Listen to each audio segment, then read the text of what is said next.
एकछिन भिडियो हेरौँ है। बोकाले दनादन दुध दिन थालेपछि डाक्टरहरू हैरानमा परेका छन्। बोकाले दुध दिन्छ भन्दा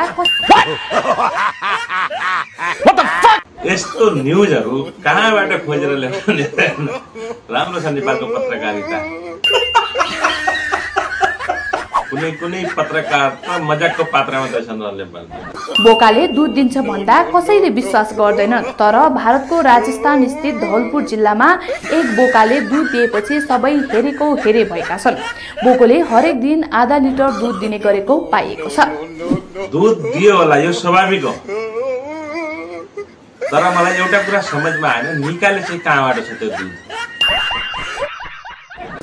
समाचार बनाउन पनि अलि सुहाउँदो खालको समाचार बनाउनु हो, पैसा कमाउनु भन्दैमा जे पाए त्यो समाचार त बनाउनु भएन। कहाँ से आते?